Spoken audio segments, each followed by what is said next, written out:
Thank you all so much for being here. This is something I've been thinking about for a really long time. In the late 80s, when I was in college, the New York Times had a column that was called the Hers column. And it was just a terrific column. It gave a lot of women the opportunity to write for 3 or 4 or 5 weeks in a row about any topic that interested them.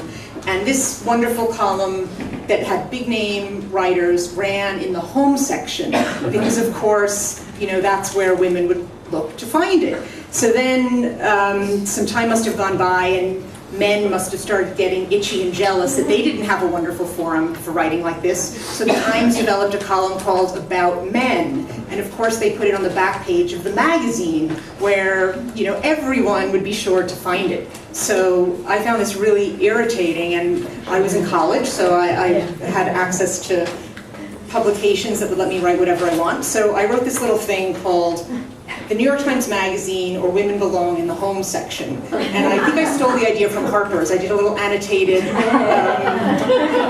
table of contents of one issue of the New York Times Magazine to prove that really the whole thing was about men, and they didn't really need their own column.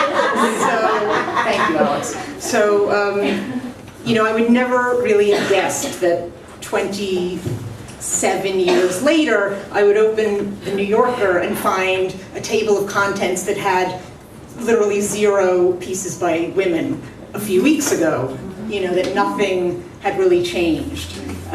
So I don't think that this is only a problem of the book review world. I think if you went to Chelsea, you would find the same problem in galleries, and if you went to, you know, the concert hall, you would find the same problem among classical composers. But thanks to Vita, we've started a conversation among the book review world about how we can start to address this problem in our own corner of the universe. So I'd like to ask Erin to start off by telling us how Vita began and how, you know, what gave you the idea and how it just all happened, because I don't know, and I think a lot of people don't know. Is this on?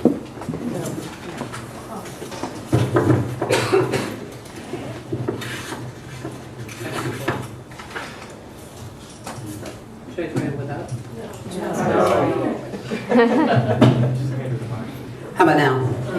Okay. Hi, thanks all for coming today, and thank you for putting this together today. It means a lot to us to have this group of people together, and this group of people together taking this issue as seriously as people are beginning to take it, and that's a beautiful thing. The story of how Vita started, Kate Marvin, my co-conspirator over here, sent an email out to a small group of writers. This was in August of 2009, and it was really a short essay, and I thought kind of a revolutionary document where she was actually provoked by folding tiny infant clothing, if I remember, which anybody who's ever had to do that, it's like the worst Zen task, you know, just folding itty bitty onesies, and she sat down and sort of imagined herself as the character in Tilly Olsen's, as I stand here ironing. And she had sent out this email that one of the things that she asked him is, where has the conversation gone about feminism in contemporary literature? And one of the things, and it was a beautiful essay that she wrote, and she wrote at the bottom of it, if you think anybody else would be interested in what I wrote here, feel free to pass it on. And I took that very seriously. And passed it on to about 500 people that night, writing all the, you know, you have to read this. And so Kate called me the next morning, and because her inbox had, I guess, virtually collapsed from people responding to the email, and also it had gone viral in a very, very short amount of time. And then people were writing to us saying, yes, this is a huge problem. Thank you for saying this. What can we do? So Kate called me the next morning and said, well, and from that moment we sort of decided we needed to start an organization, which we did that day. The very first conversation we had, we talked about this thing that has now become The Count. Because one of the things that we discussed is how we had believed from our being in the writing world and talking to our friends, that lots of people were keeping track of this, just to themselves. How a new issue of A, B, or C would show up, and they would look at the table of contents, and they would, whether consciously or unconsciously, they would look, they would check to see how women are represented or not represented in many, many cases. So we liked the simplicity of that. We liked the elegance of that. Why don't we just simply count? Because we didn't want to come into this conversation thinking we already knew the answer to something, right? That seems to me a very false intellectual position, is to think you have the answer and then just go look for the information to support it. We wanted to have a conversation and figure out what was actually going on and why so many people were perceiving it this way. Now that we've done the count for several years, it does turn out, there are a lot of different ways that you can look at those numbers. We don't believe those numbers are the end of a conversation. We think they're the beginning of a conversation. There are different ways to look at numbers, but we liked the fact that we were able to get a picture of a year. And now we have these things called side-by-sides that you can see on our website at vitaweb.org that has a 3-year, movement.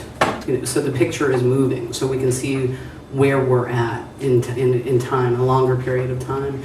And that's what a lot of our energy at Vita is spent on that. And doing the count is really hard work. So we have, maybe a dozen women working all year on this to make sure that it happens right, that it's accurate, and then doing the follow-up for all the conversation about it. Does that seem like a good place to start? Okay.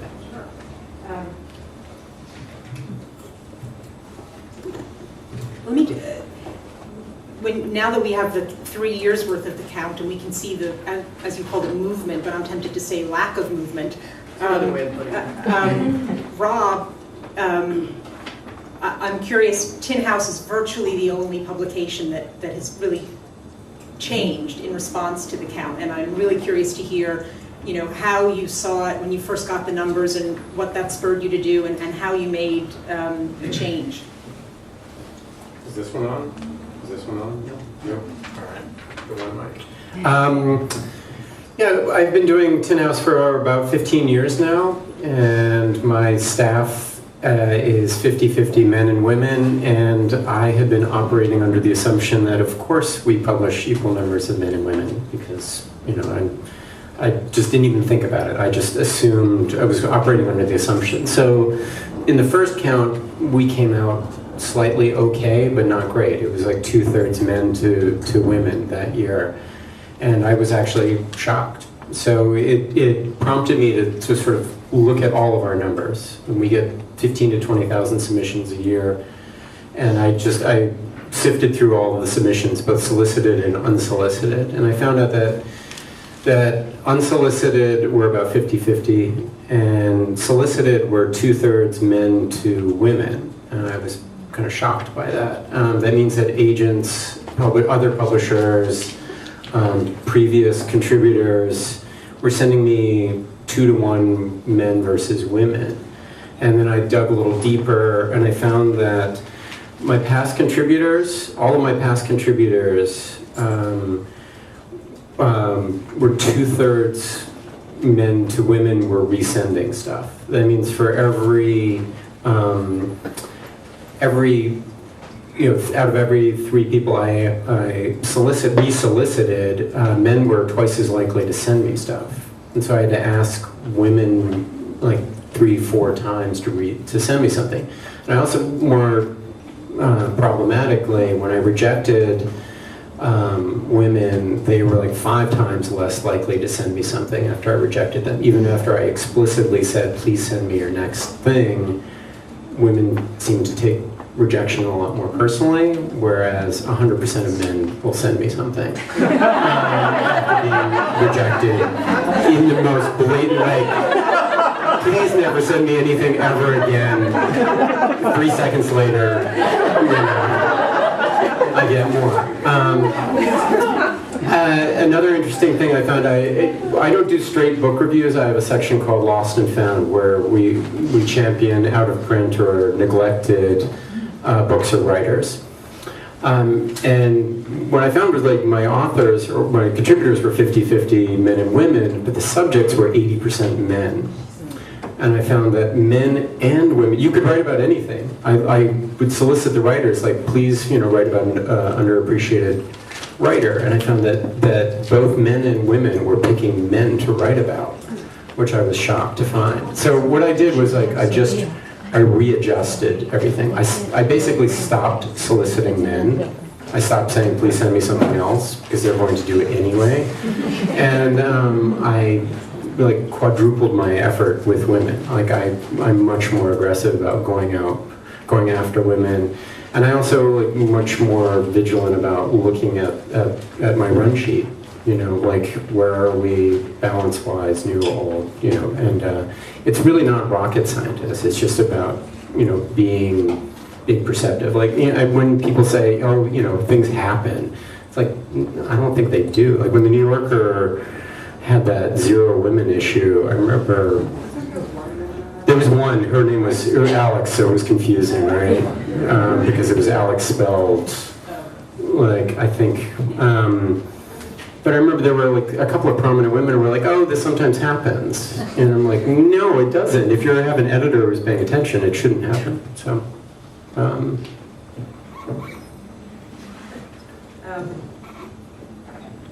Kathryn, you said, I don't know if it was on Twitter or in an email to me, that you just could talk about this for an hour. You have so many things to say, so I feel like I'm not even going to ask you a question, but just... I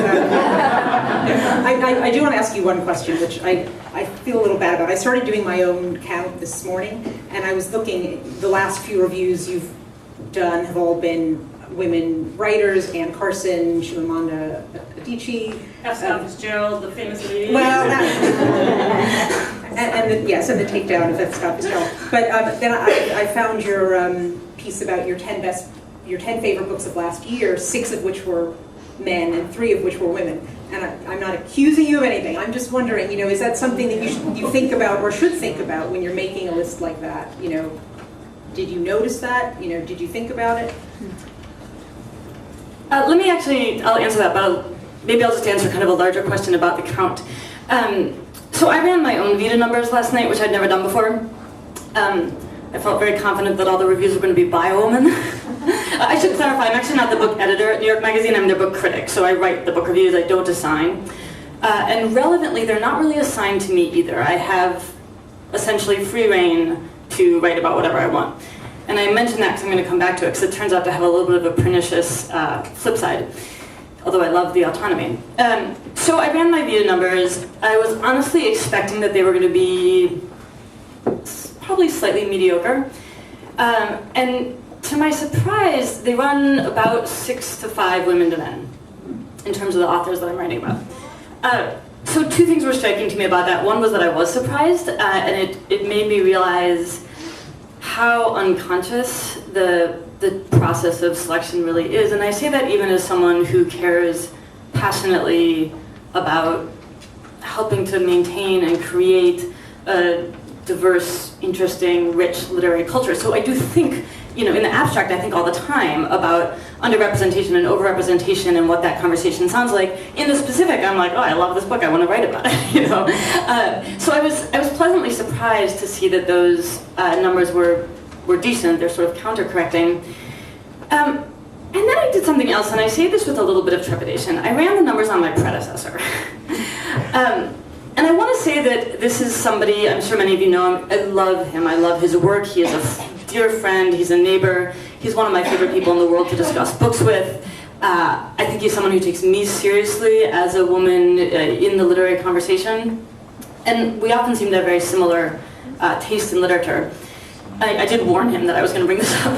I crunched his numbers, and it turns out there's another publication other than Tin House that has really flipped on gender in the last few years, and it is New York Magazine. Not because of what their editors are doing. My predecessor's Vita numbers run about 8 to 1 men to women. I think it's about as bad as any Vita numbers are, and again, this is someone I love and respect. So, and I'm sure that it is also true for him as it is for me that that was unconscious. I think he would actually be quite shocked to realize how dramatic it was, and I think he also cares passionately about a vibrant conversation. So I bring that up largely to say that I think that's the reality of what we're up against, right? This is not, the gender imbalance in the literary world is not a product of, kind of scheming, conspiratorial jerks who want to maintain complete, masculine hegemony over the literary world. That's not what the issue is here. There is a lot of background feedback that we get about how much we value and respect women's intellects and how much we think that they matter in this conversation. And that, I think, is the core of what's interesting to me. I could say a million more things, but I feel like I'll take up too much of my time. Did you pointed out these numbers to your predecessor, and did he? She's conveniently in Italy, so we put the conversation off for the future. Okay. Pamela, as I mentioned before, obviously you just took over, so you're not responsible for any of the previous numbers, which are far from the worst among major publications. But last year, the Times Book Review assigned 400 books to male critics and 327 to female critics, and reviewed 488 books by men and 237 books by women. I found it interesting that it was much closer. The reviewers weren't quite as lopsided as the books that were assigned. I don't know what that means, but we know you weren't running the book review, but I just wonder if you can give us any insight into whether it was ever discussed over the last 3 years. Your numbers have sort of stayed more or less the same over the last 3 years. Was it an issue that has been thought about and talked about, and is it something that you plan to think about and do something about? I'm going to try not to sound too defensive. Can you hear me? Is this working? No. Yes. It is? No. It's not working. It's so pathetic. We're passing this little tiny thing around. Can you hear me now? Yes. First of all, I do want to say something I just clarified with Erin that I was uncertain about, which is that the Vita numbers for the book review do not include the children's books. I'm going to try not to take grave exception to that as the former children's book editor, because those were the assignments that I was responsible for, and I'm not sure if they included crime, where we also have a regular female critic, and many of the books that she picks are written by women authors. Also, with regard to children's books, many of the illustrators are women as well, so it's a nice way to get two people in there. And I would say that overall, while I was not involved in, or have not been involved until recently with the assignment of the grown-up books, as I still think of them, I will stop saying that at some point, but that we have a staff of essentially, among the assigning editors, 5 full-time assigning editors, and 3 of them are women. And the deputy has been a man, and obviously until recently the editor has been a man, but it's something that I know that all of them are conscious of and think about. From my perspective, the things that I've noticed, and this overlaps somewhat with what you were talking about, which is that it's not always easy. The effort can be there in wanting to assign things, but a friend of mine runs the op-ed project, and I know that she's found, Katie Ornstein, a similar thing there, which is that women are often reluctant to put themselves forward, to have an argument, to state something very strongly, unless they feel like they've got it down perfectly. Men, not a problem, not so much. And so it's very hard to have a woman come out and write about a topic. There are topics in particular that I think are undercovered by women: finance, foreign affairs, politics, business. And those are the kinds of books that I find that it would be very interesting to have women's voices on that. I've noticed, for example, in the past when Laura Secor at The New Yorker wrote, she did a great piece reporting from Iran last year, or maybe it was earlier this year, but the kind of things that she picked up on as a reporter were things that I don't necessarily think were the subjects that a man would have focused on. And so I think that she just brought a different perspective. So that's something that I'm certainly conscious of with regard to the book review, in terms of getting women not necessarily to just review the novels by women, but also the big doorstop novels by men, and books on which I think subjects that women don't necessarily comment on as much. And I also would like to say, not to sort of throw everything but the kitchen sink in here, that I think that there is an absence of a lot of different diversity in book reviewing, that it's not just about women, but it's about getting a variety of backgrounds, ethnicities, points of view, and that's something overall that I certainly want to continue to improve on with the book review. And I'll just say one last thing. There was, interestingly, I thought, a wave of sexism that emerged after my appointment to the book review, a few really glaring examples. But one thing I thought was quite interesting was that I was asked by a reporter about women and book reviewing specifically and about the Vita numbers. And in my response, which was a written response to the Vita numbers, the reporter, who was a woman, asked me about the numbers. And I said, well, our numbers aren't as bad as everyone else's, but there's certainly room to improve, and we will. And she took that last line out of the interview. Now, I don't know why, but I will restate it here because it is something that I believe in.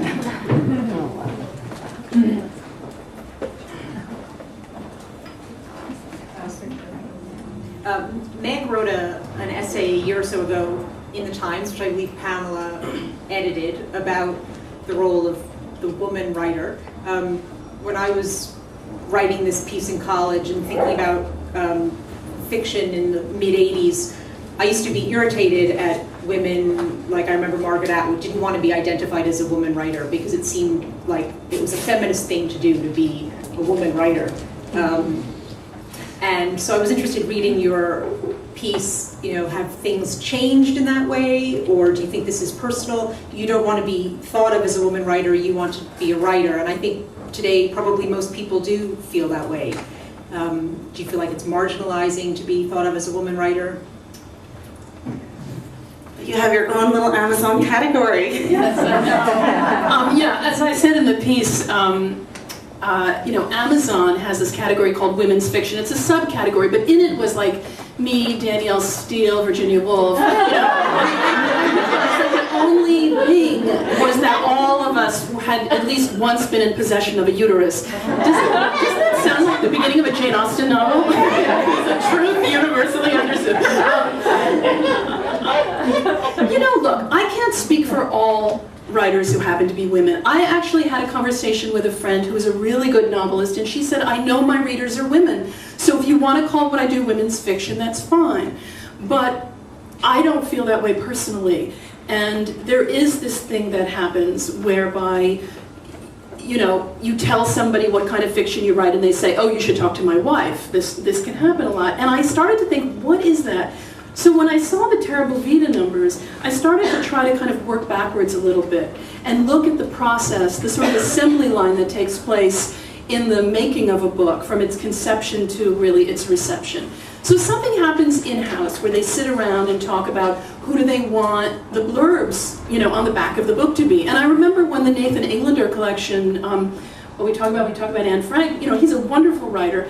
When it first was in Galley, I believe all the blurbs on the back were by men. So when it came out as a book, a few women had been added, but it was saying something. What was it saying? It was saying men and women both can read this.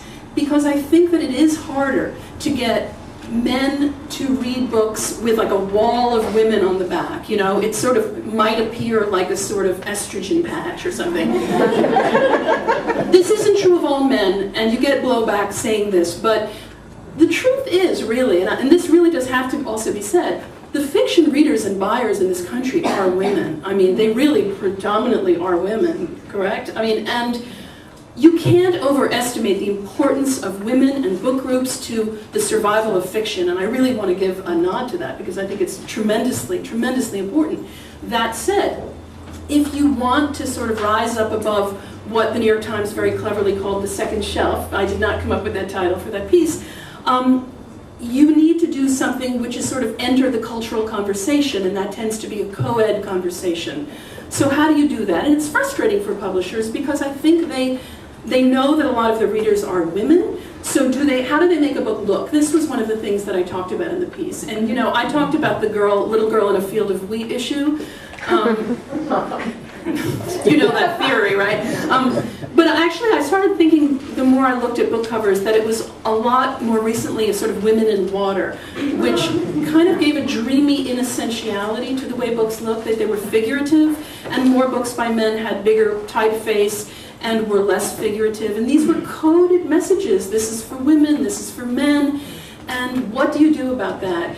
Because, I found a quote on the Vita website from Peter Stothard, who, at least at the time, this is during the 2010 count, said, the editor of the TLS, said, "The TLS is only interested in getting the best reviews of the most important books, and while women are heavy readers, we know they're heavy readers of the kind of fiction that is not likely to be reviewed in the pages of the TLS." Now I saw that. What, did you want to? I just have my brain. Oh. I'm sorry. But I brought a little pan. But I was going to say, but when you hear something like that, you look at the process and say, is a book sending a message different from what it really is? Because look, I just want a book to be good. When I love fiction, I read so much fiction, it can be about anything. It can be about anything, but how is my publisher making it look? Who have they gotten to blurb it? And then, who is reviewing it? That also really matters. It's not just, did it get a review? Because there are nuances within that. What does it say, the sort of coded things about the kind of review, where it is in the paper, all kinds of things. And you could imagine that an editor of a book review could get a sort of misperception about what a book was based on how the publisher even had described it. So those are all problematic.